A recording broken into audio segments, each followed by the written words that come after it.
Okay, we started recording and this backup also.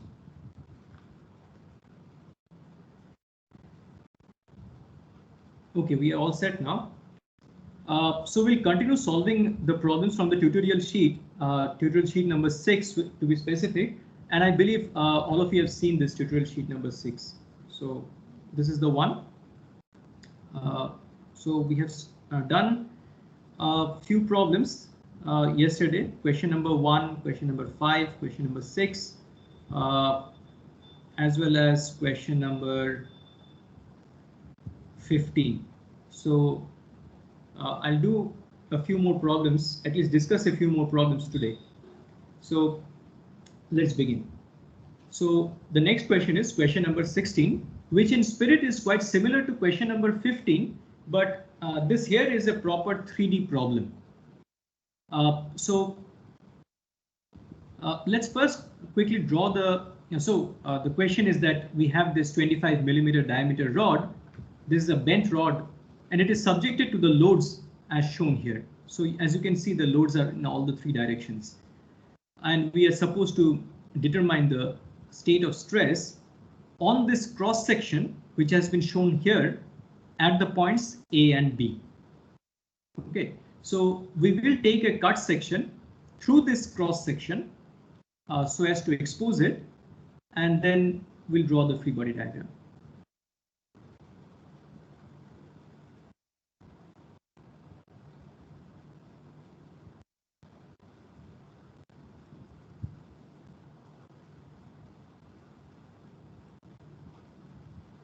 So something like that.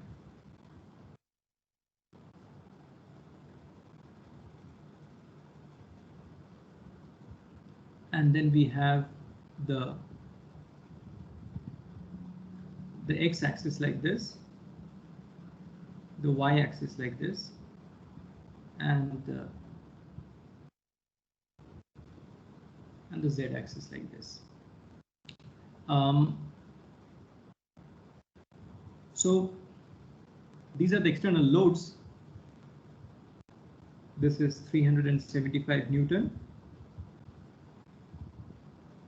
450 Newton, and 350 Newton. The dimensions also are given. I'm not going to draw this thing here. And at this end, or at this cross section, we have the internal forces, the internal resistances, which we will depict by this force, which is Nx. So we'll draw all the forces, all these internal things, oriented along the positive directions of the coordinate axis. So along this z direction, I'm going to consider a shear force, which is Vz. Please note that this shear force is acting on this cross section, but if I draw it there, it is going to be a cluttered mess. That is why I have drawn it separately here. Please try to understand. This is Vy. These are the 3 forces. Nx is the axial force, Vz and Vy are the shear forces on the cross section. Furthermore, we are going to have a moment whose sense is clockwise like this. So maybe it's better if I draw it here. So this is Mz. So this is a moment about the z-axis. Similarly, I'm going to have a moment My about the y-axis, and I'm going to have a another moment about the x-axis, but we understand that that moment is really like a torque. So that will be like this. So that I'll depict by Tx. All right. So these are the 3 things. The 6 things. Now, first of all, we definitely have to determine the values of these unknown resistances. So we are going to consider this to be like a general 3D equilibrium problem, as you are familiar from your first year basic engineering mechanics.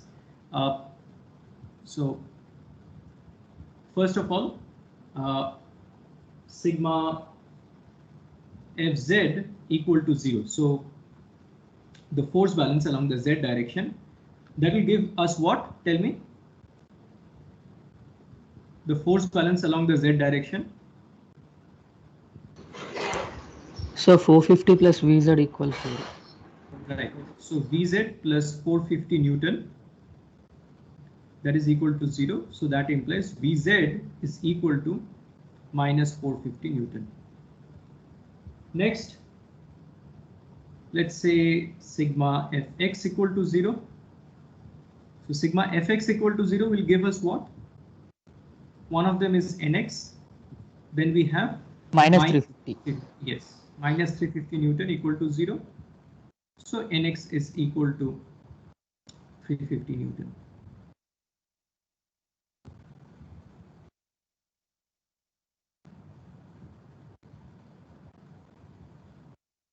Sigma Fy equal to 0.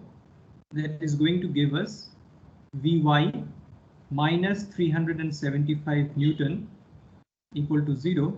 So Vy is equal to 375 Newton. Next, let's say we do sigma mz equal to 0. Now I don't want to write this as sigma mz, rather m dash z, because I have depicted one of these unknown resistances as mz itself. So there is no clash of notation. Now, balance of the moment about the z-axis, that is going to give us mz, of course. What else? Minus 375 into 200. Please say that again. Minus 375 into 0.2 is equal to 0. Or it will be plus 370. It will be, Yes, sir. it will Yes, be of course.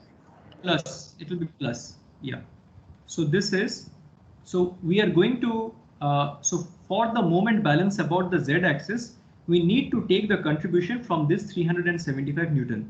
This is not going to contribute, this is not going to contribute. So this is 375 Newton times 0.200 meter. This is this moment arm, okay? So what is this value? Mz is coming out to be what? 75 Newton meter. 75 Newton meter. Rather minus 75.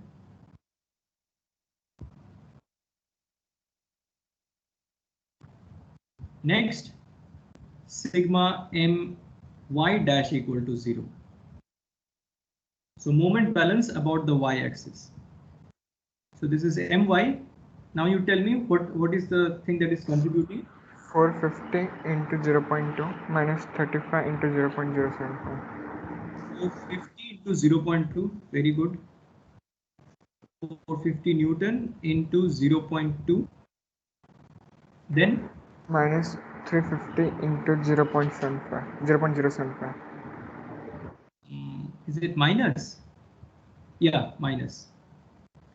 Minus 350 Newton into 0.075 meters is equal to 0. And that gives me my as what? Tell me. Do the calculation quickly.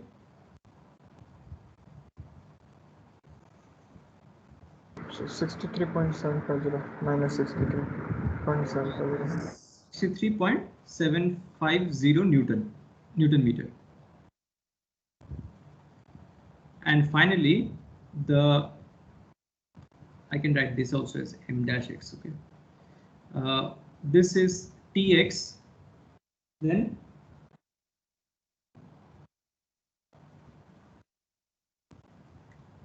which is the force which is contributing towards the moment balance about the x-axis? So 375 into 0.75. Yeah, and that is plus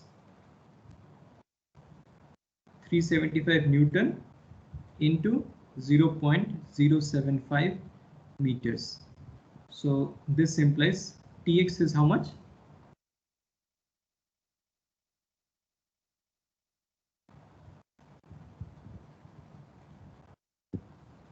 Sir, we assume Tx to be along negative.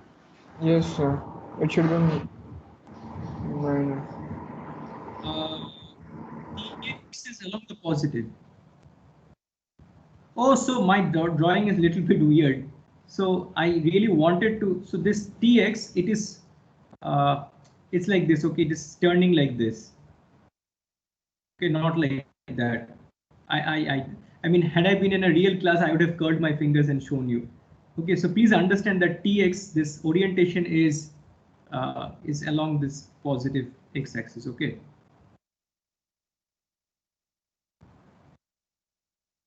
Can you tell me the value of Tx?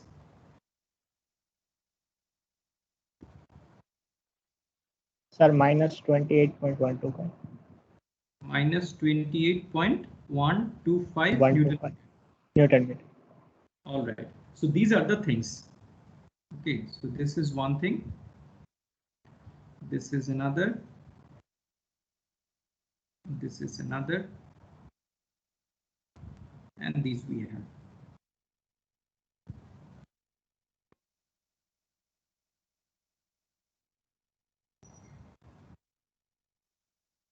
Okay. Now we have to go to the determination of the stresses. I will copy this thing out.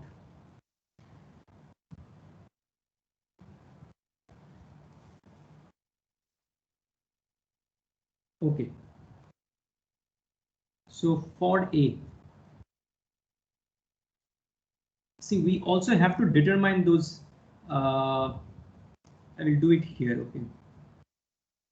What are the geometrical properties that we need? We will need Iz, we will also need Iy. We will also need the Iy will be equal to Iz, but we will need that, okay? We have to understand that. We will need the polar moment of inertia also, and we will need the Q also. Okay, so we'll come to that. Now, for the point A, this is the point A, okay, you understand? For the normal stress, tell me what it is. Sir, the contribution due to Nx.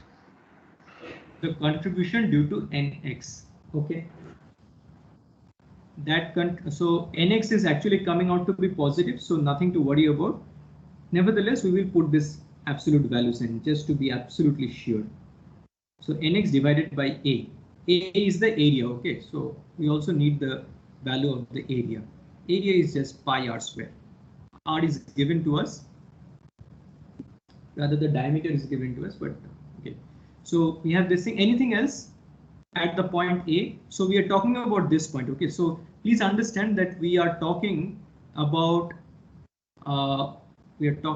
this point. So this is our cross section. This is the point A we are talking about.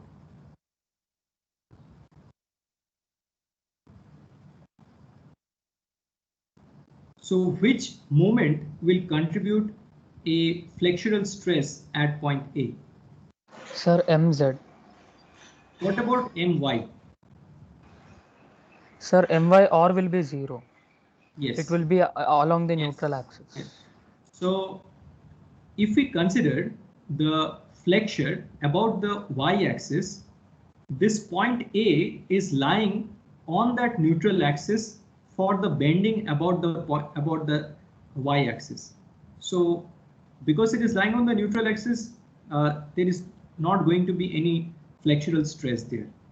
But for the bending about the z-axis, the A will experience a non-zero flexural stress. That is what we are going to write down here. So without plus or minus, let me just write down the magnitude of it, which is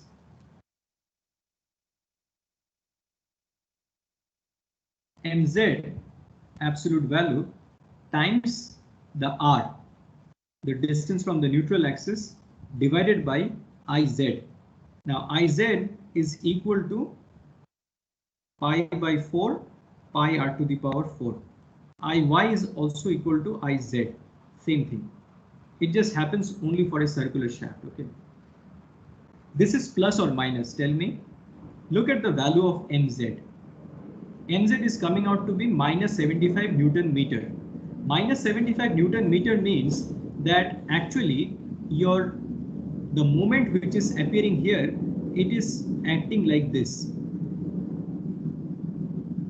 Acting like this means when you're looking into the z-axis, the bending is clockwise. Bending is clockwise means this point A is under a state of tension or compression. Tension, sir. It is tension. That is why this is coming with a plus sign. So this axial force is contributing a tensile stress.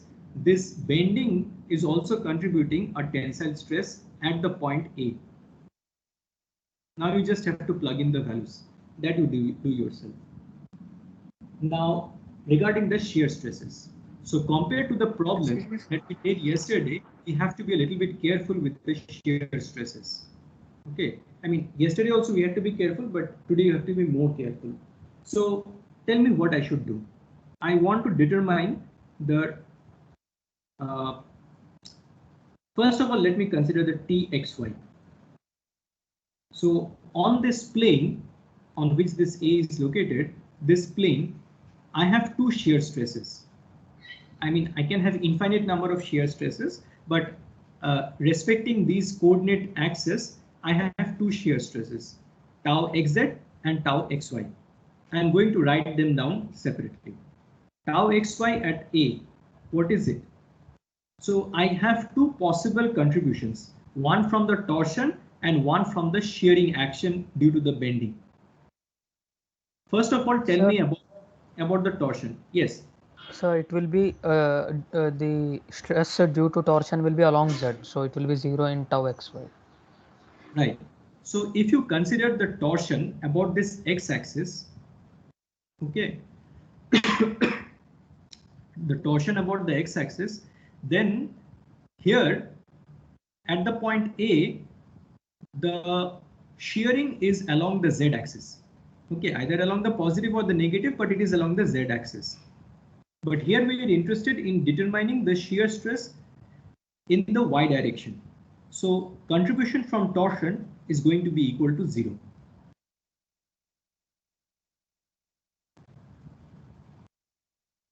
Contribution from the transverse loading.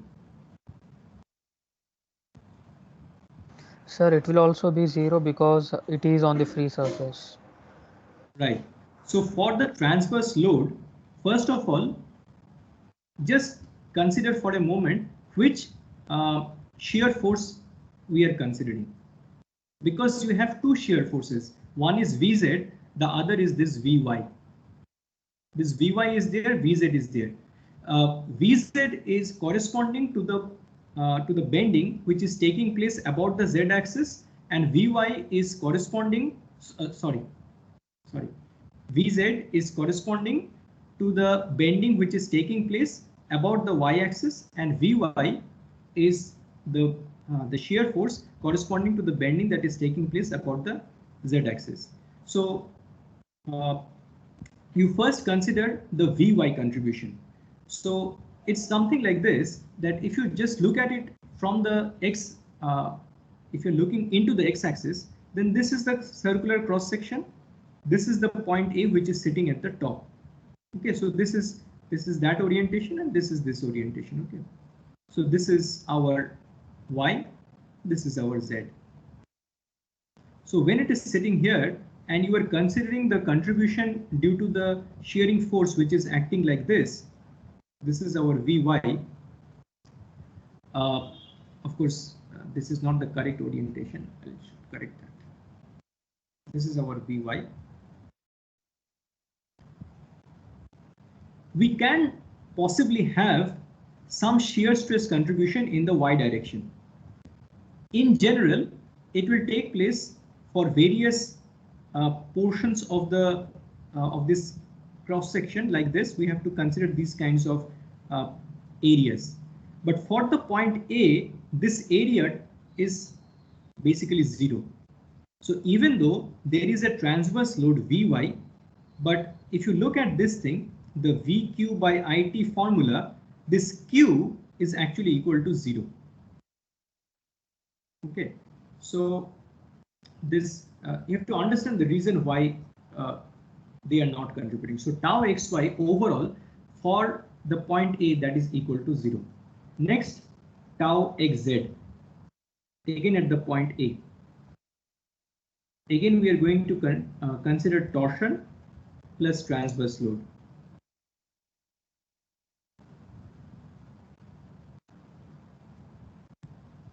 All right, tell me what is the contribution due to torsion. First of all, you look at the sign of the Tx. Tx is coming out as negative. So if you look into the x-axis, what is the direction of the torsion?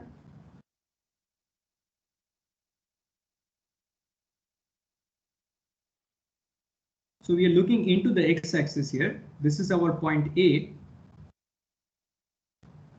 Our torsion is going to look like this.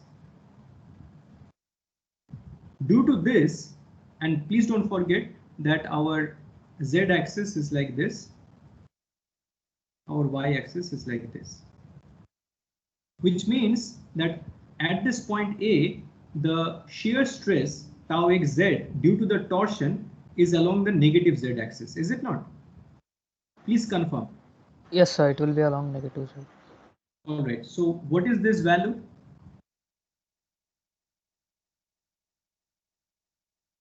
TR by J. Okay, so this J is equal to pi by 2 pi r to the power, sorry,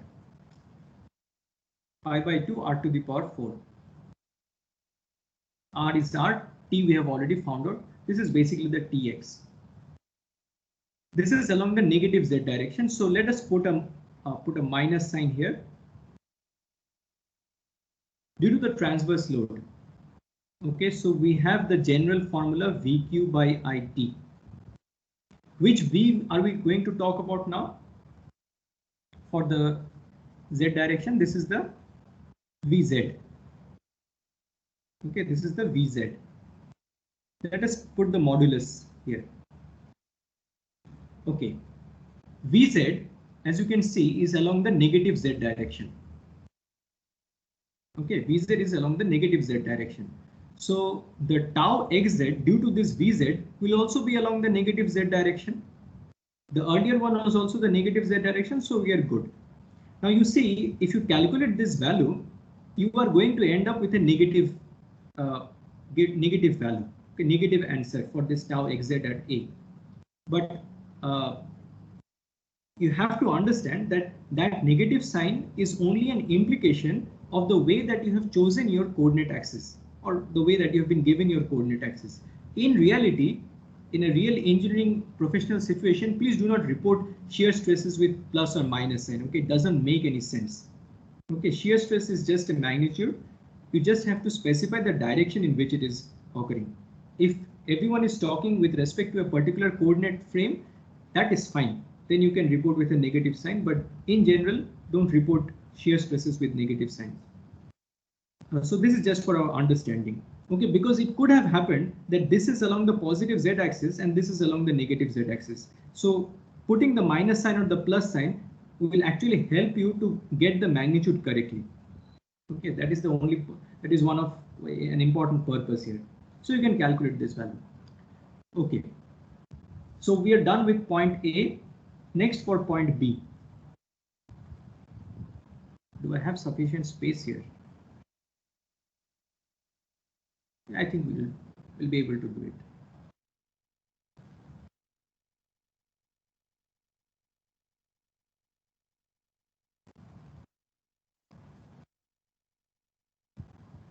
Okay, first of all, again normal stress at B.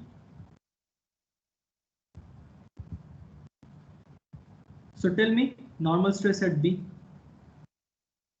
First of all, definitely due to the NX. Okay, so let's write that. Due to the axial force. Done.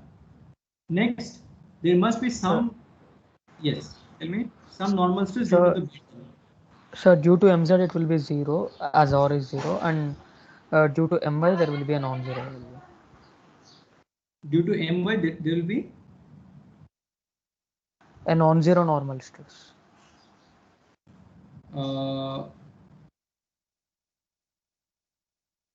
Okay. Which I mean, I'm waiting for the minus or plus sign. Okay, let's do this. Okay, so mz. Okay, for mz, you see for the bending about the z-axis, because the b is lying along the neutral axis there.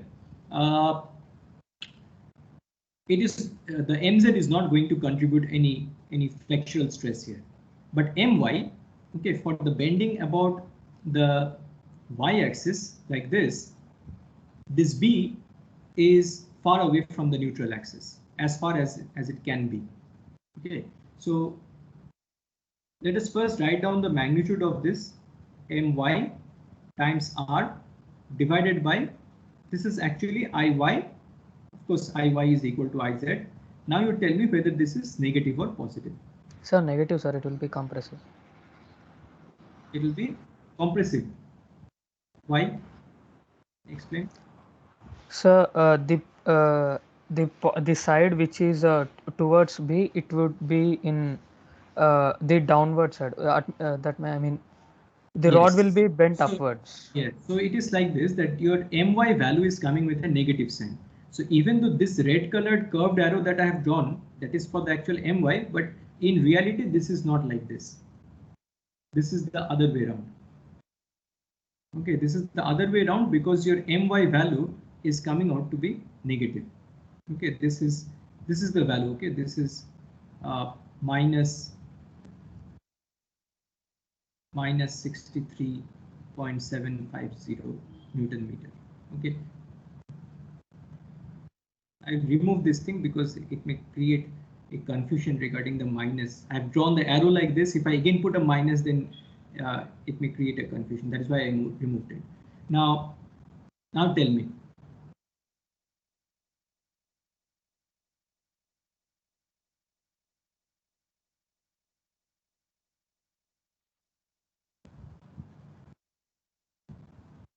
Hello?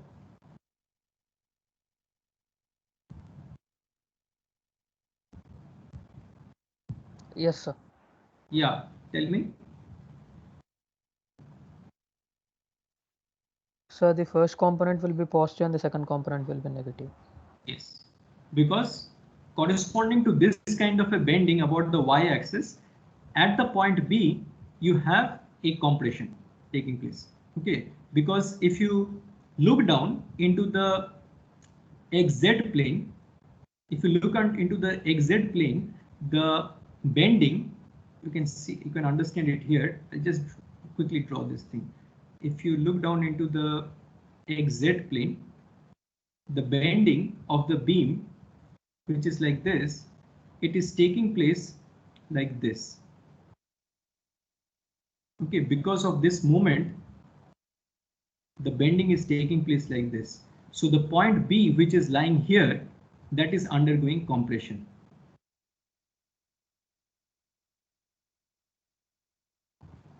So you just have to plug in the values, you'll get the answer fine. Normal stress is not so hard. What about the shear stress? So tau xy b, again due to torsion and due to transverse loading.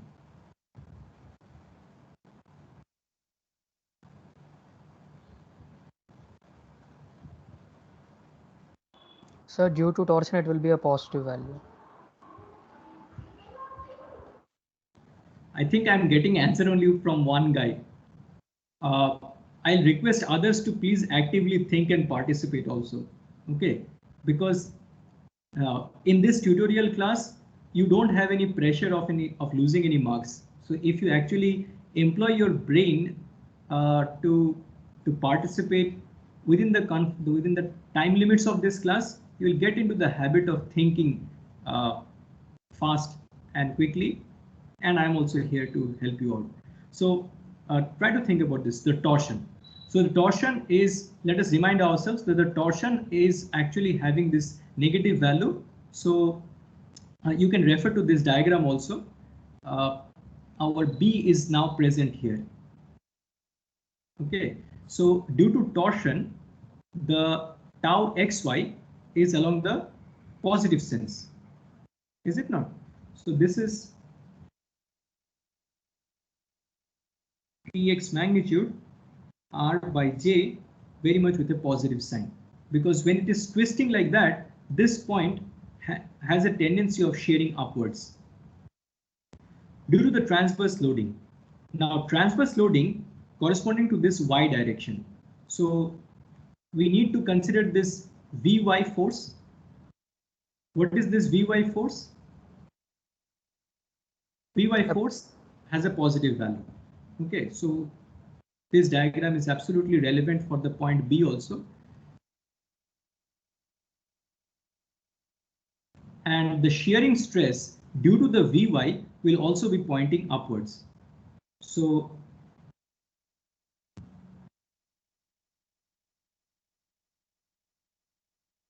absolute value of Vy times Q divided by Iz by T. What is this T? So please note that we are considering this kind of a thing. And earlier I had mentioned that for various portions of the cross section, we have to take areas like this. Now for the point B, which is lying here, the relevant area is what? So let me draw the cross section once again. This is our Vy. Our point B is lying here.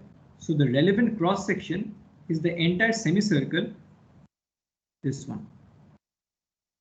So what is the value of this Q?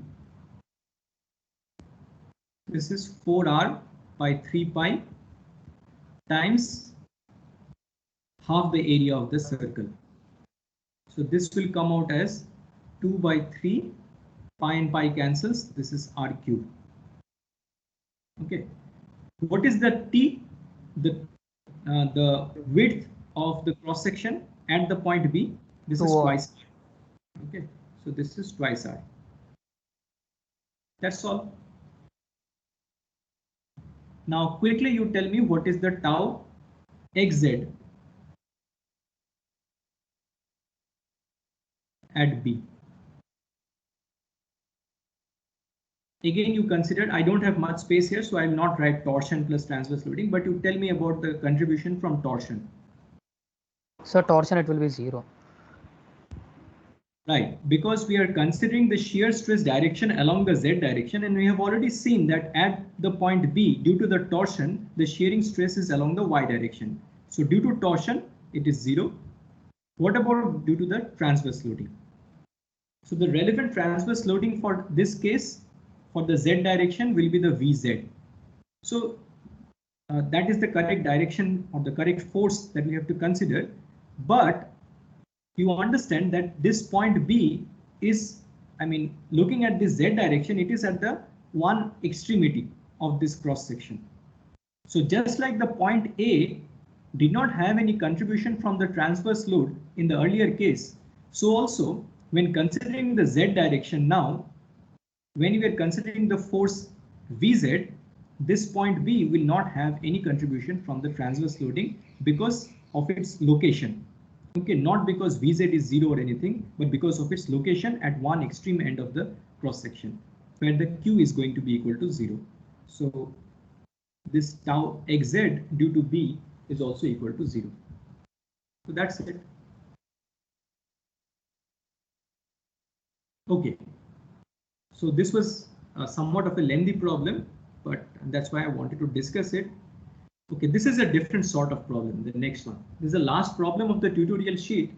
Relatively short problem, but an important one. And this is going to have much relevance to you in a later course called Design of Machine Elements. Very important course in your third year. So what we have here is a closed coil spring. Closed coil means the spacing here between the various turns of this spring, they are quite close. The spring itself is fabricated from a very thin wire. Okay, so it is twisted like this, The wire itself is very thin, of radius r, that is formed into a helix of radius capital R. So please understand the distinction between the radius of the wire itself, which is this small radius here, and the radius of the turns of the helix, which is this capital R. Now what we are asked to find out is the maximum shearing stress produced by the two equal and opposite forces P and P dash. So you have this spring and now you are pulling at the two ends of the spring through this force P and P dash. They're equal and opposite, okay? And the hint that has been given to us is that first determine the shear and the torque in a transverse cross section of the beam.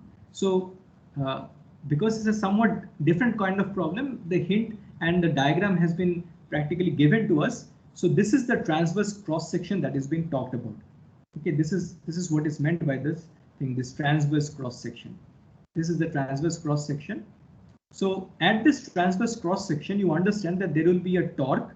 There will also be a transverse shear force. So just from a force balance, tell me what should be the value of this V? Equal to P. P. Yeah, so if you consider this like a free body diagram, then V is equal to P. And what is the value of T? PR. Simply PR. As simple as that. Okay, so these are the two things we obtain from the static equilibrium. Okay, just from 2D equilibrium, we can obtain these two things. All right. So it Next, should we be have R minus smaller, or can we neglect smaller? So see, in all these previous problems, we have been repeatedly doing that. Okay, so if you are talking about R minus R, you should be talking about R minus R here also.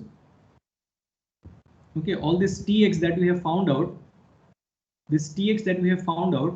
we have considered this kind of a longitudinal axis passing through the actual centroid of the cross section. Okay. But sir, in this case, we have given distance from that axial, not from any means. Sorry. So in this case, we have given the distance from the axis of X, like at 75 mm. Yeah. And So what that's here also it is the same thing, no? okay, sir. Got it, sir. It's the same thing. So just because it's a small diagram, you are thinking like that. So this is the actual cross section that we are considering. And the distance that is given is like this. This is the distance. Okay. So earlier also we considered, the way that we considered the torsion in the exact same way we are considering the torsion. It's just that we have a very little tiny cross section here, but principle is the same. Okay, So I thought that capital R is up to the external periphery of it. No. It is up from the center of this vertical thing up to the center of this one. Now you tell me for the determination of the maximum shear stress, what do I do? Immediately you can understand one thing, that as we have been discussing for previous question numbers 15 and 16, the shear stress will be maximum when the contributions due to this torsion and the shear, they add up. This is the fundamental concept. Okay, every problem has a heart and soul behind it. This is the heart and soul of the problem, that for the tau max, the situation should be such that the contribution from the torsion and the contribution from the shear, they actually add up. So what is the contribution from the transverse loading? Again, you have to use this VQ by IT business, but just think for a moment where you are considering this thing. Okay, certainly if you consider a point here, this transverse loading, this kind of a transverse loading, this V, that is not going to have any contribution at the point A, that we have already seen twice earlier. A number of times earlier. So we have to consider a point here, is it not? There only the value of this shear force will be, the shear force due to this V will be maximum, the VQ by IT. Is it not? Yes, sir.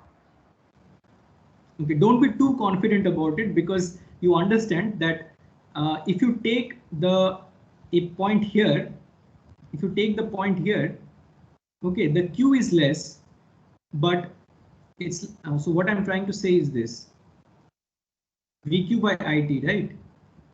So V is V, it's a constant value over the entire cross section. Q is going to progressively increase as you keep on taking these kinds of dashed lines lower and lower until you reach here, the semicircle. Okay, that is fine. But at the same time, this T is sitting in the denominator. The T is also increasing. So do check for yourself that when you are taking this semicircle, then there is indeed the maximum value of this shear. Okay, so you can check that for yourself later on. Right now I'm telling you that we are going to take this semicircle. So this semicircle, this entire thing. So tau due to the V, okay, due to the transverse loading, that will be VQ by IT. So this V will be what? Let me not do these things. I want to discuss other problems also. You can put the values and check for yourself. And what will be the torsion? The shear due to torsion. That is simply TR by J. Okay, so in this problem, you see this tau max, if you just add these things together, you will get this answer. That's not the big business here. The big business here is twofold. First of all, to actually take this transverse cut section to understand that V is equal to P and T equal to PR, because you see almost 50% of the difficulty of this problem has been removed because this kind of a free body diagram has been provided to you. Okay, but suppose none of this had been given, only just this closed coil spring was given and you had been asked to find out the shear stress, then you would have to really actively think about it. Okay, so that was 50% of the difficulty. Other thing was that you have to think about at which part of this cross section these two things are kind of reinforcing each other to give the maximum value of the shear stress. Okay, so if you do these two, add them up, you'll get your answer. I won't do the algebra. Okay, now you can do that yourself. So let me go on to another problem. Okay, this is a slightly special kind of problem. So again, we are going back to the concept of or the formulas that we learned in the context of pressure vessels. But let us read the problem. So we have a brass spring of 126 millimeters outer diameter and 6 millimeter thickness. So you see that there are two rings here. Okay, there are two rings here.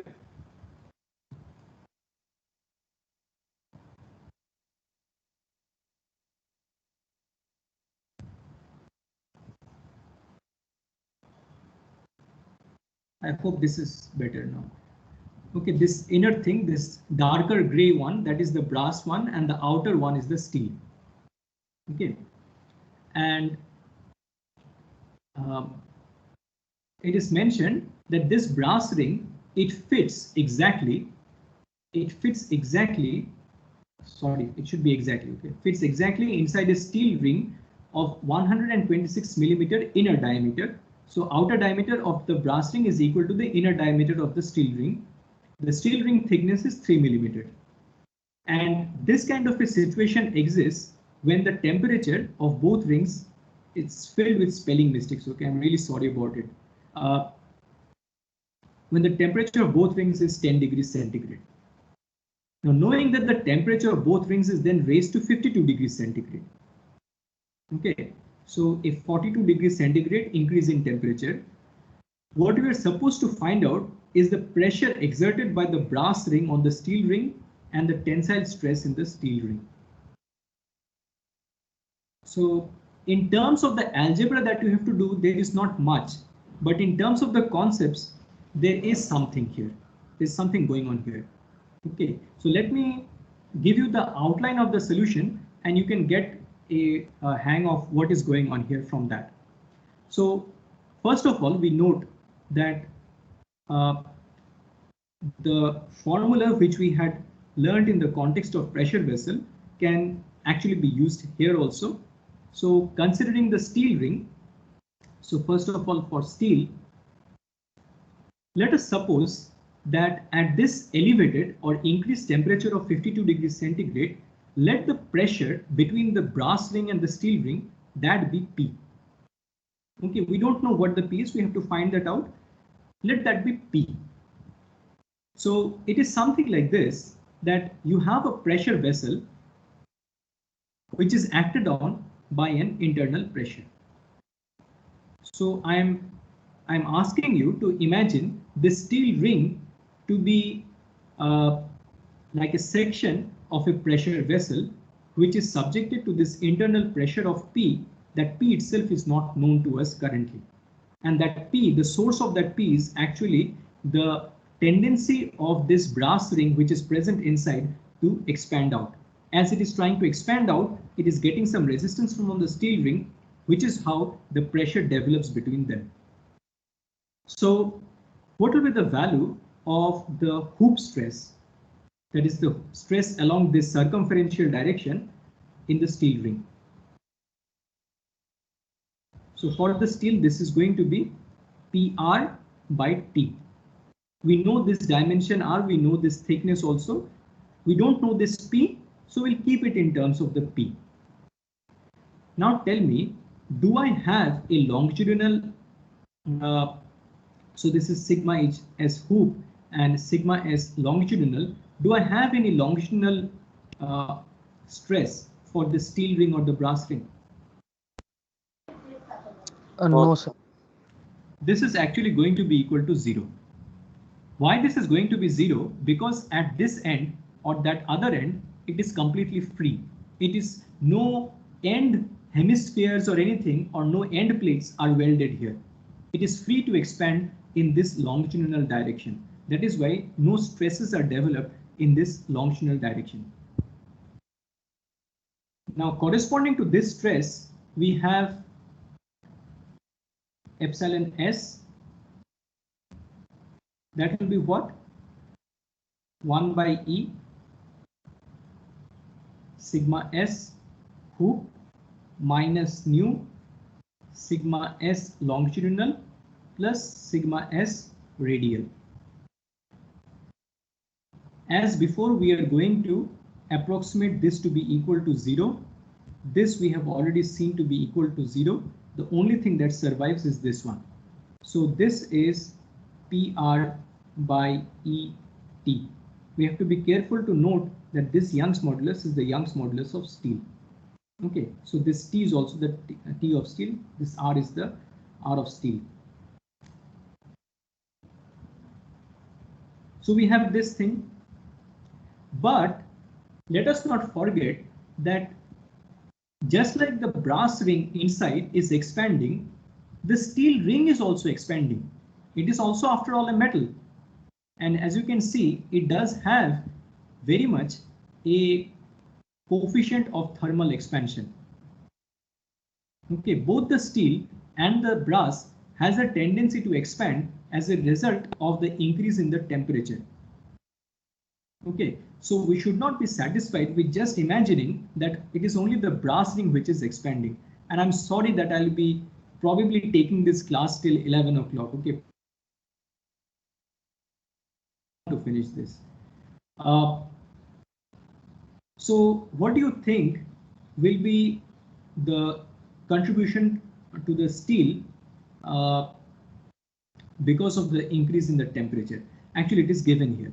Okay, you note this epsilon T is equal to alpha delta T. That is the thermal strain which is developed either in the steel or the brass, or for that matter any other metal. Okay, so the strain due to temperature change is this thing. So what we have to actually together. So this is the contribution due to the solid mechanics part, and this is the contribution due to the thermal part. So that will be alpha of steel times the delta T. delta T is of course 42 degrees centigrade. Fine. Now, the same kind of thing will be happening for the brass. It will also undergo some kind of total strain due to the temperature and the pressure. But for the brass ring, okay, this is for the steel. For the brass ring, what is going on? How is the pressure acting on the brass ring? Do you think? Sir, it will be such that the radius decreases. The thickness decreases. Don't say radius decreases, because there are two effects here, right? You don't know which is going to win and which is going to lose. Okay, so let's just do the things algebraically. Let the values take care of themselves. One thing we are sure about is for the brass ring, this is the steel and this is the brass. One thing that we are sure about for brass is that the pressure, it acts from the outside of the brass ring. So for the brass, let me first write this thing.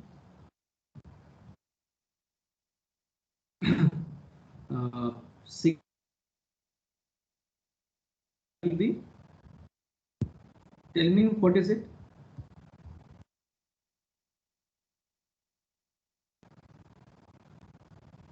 PR by T or minus PR by T? Minus PR by T. Right. We have to put the minus sign here because in the derivation of this hoop stress, we have taken the P to be occurring from the inside in the positive radial direction. But here this pressure is acting in the negative radial direction. That is why this minus P. Okay. So the epsilon brass is going to be equal to 1 by E brass sigma B hoop. So this is the sigma B hoop. Just like for the steel, we also have sigma B longitudinal is equal to 0.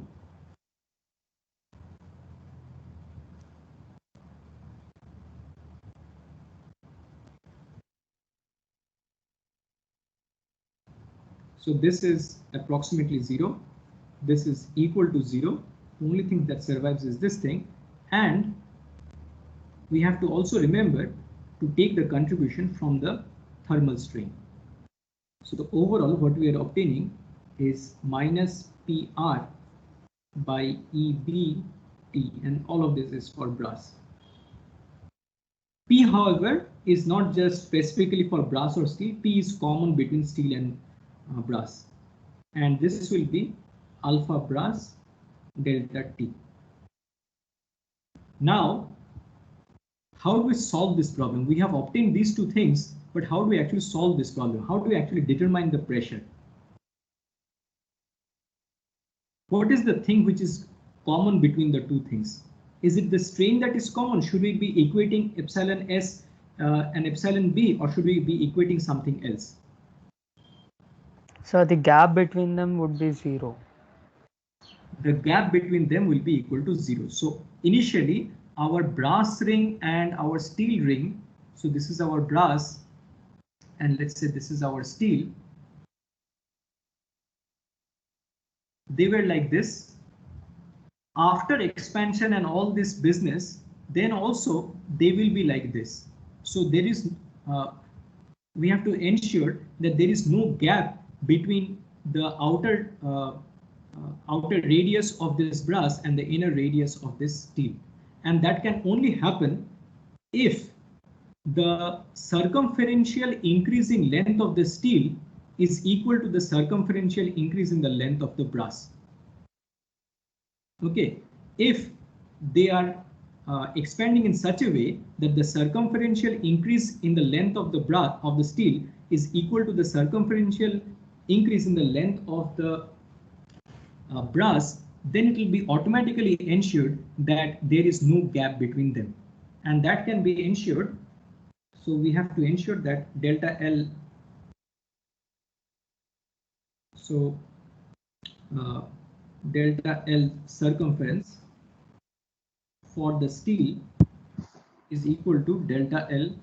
I will keep on recording this class you can all go to the next class, okay? Because it is already 1 minute past 11. I should not be delaying you any further. All of you, please go. I will just finish up the 2-line thing that is left. Okay. Thank you, everyone. Please go. I'm checking whether people are leaving or not. Please go, everyone. I'll keep on recording and finish it up. You can see it later on. Everyone, please leave and go to the next class.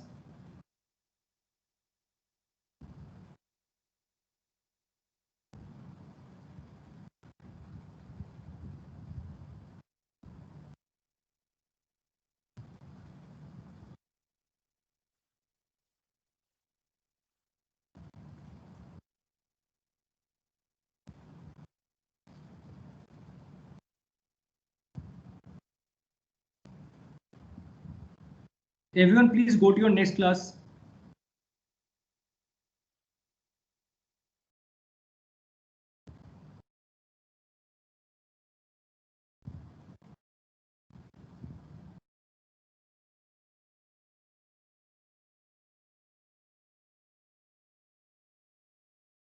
Okay, I'll just keep on recording now. So this is the circumferential increase in length for the steel, and this is the circumferential increase in length for the brass.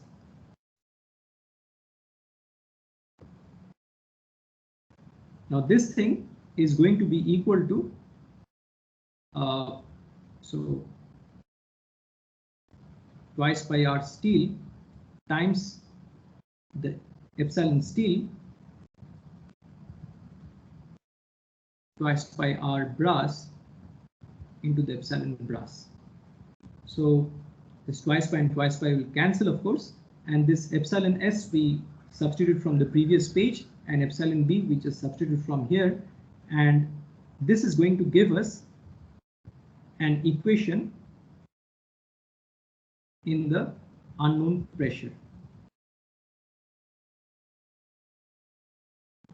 from which we can find this out. Okay. And once we find out the pressure, it's just a matter of using the correct formula to obtain this tensile stress in the steel ring. Okay, we just have to come back to this thing, sigma sh equal to p rs by ts. After we have determined the value of this p, substitute the value here to obtain the answer. That's all there is to it. Okay, so that is it. Thank you very much.